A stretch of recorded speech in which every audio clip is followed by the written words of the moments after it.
નમસ્કાર મિત્રો, વિડીયોમાં તમારું સ્વાગત છે। જી હા મિત્રો, અત્યારે હાલ મોટા અને મહત્વના સમાચાર સામે આવી રહ્યા છે। તો મિત્રો, સમાચારમાં વાત કરીએ તો નાના બાળકોને એકલા છોડી દેવું કે કેટલું જોખમ ભર્યું બની શકે છે એનું જાગૃત ઉદાહરણ હાલમાં સામે આવ્યું છે। એક માતા માત્ર થોડા ક્ષણો માટે તેની નાની દીકરીને ઘરમાં એકલી મૂકીને બહાર ગઈ હતી। જો કે આ થોડા ક્ષણોમાં જે બન્યું તે જોઈને દરેક માતાએ સમજી જવું જોઈએ કે નાના બાળકોને ઘરમાં એકલા મૂકી દેવામાં આવે તો તેનું પરિણામ શું આવશે। જી હા મિત્રો, અત્યારે હાલ મોટા અને મહત્વના સમાચાર સામે આવી રહ્યા છે। આજે સવારે કાતરજ પુણેથી એક ચોંકાવનારી ઘટના સામે આવી છે। એક માતા પોતાની મોટી દીકરીને સ્કૂલે મૂકવા માટે થોડા સમય માટે ઘરમાંથી બહાર ગઈ હતી। આ દરમિયાન તેની 4 વર્ષની નાની દીકરીને તેને ઘરમાં એકલી મૂકી હતી। હવે વાત જાણે એમ છે કે 4 વર્ષની આ નાની દીકરી રમતા રમતા બારી તરફ ગઈ અને ત્યાંથી લપસી જતા તે ધાર પર લટકતી રહી। જી હા મિત્રો, અત્યારે હાલ મોટા સમાચાર સામે આવી રહ્યા છે।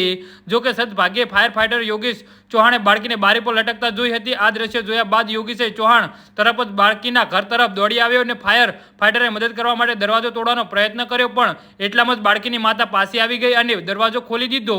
જી હા મિત્રો, અત્યારે હાલ મોટા સમાચાર સામે આવી રહ્યા છે। જણાવી દઈએ કે સમયસરની કાર્યવાહીથી છોકરીને સલામત બચાવી લેવામાં આવી હતી। આ ઘટના પરથી માતા પિતાએ એક વાત ખાસ ધ્યાન રાખવું જોઈએ કે નાના બાળકોને ઘરમાં ક્યારે એકલું ન મૂકવું જોઈએ। જો કોઈ કારણોસર બાળકને એકલા રાખવું પડે તો દરેક ઘરની ખૂણા બારીની બારણાની સલામતીનું પૂરતું ધ્યાન રાખવું જોઈએ। જી હા મિત્રો, તો આના વિશે તમારું શું કહેવું છે તો નીચે મારા કમેન્ટ બોક્સમાં જરૂરથી જણાવજો। ધન્યવાદ।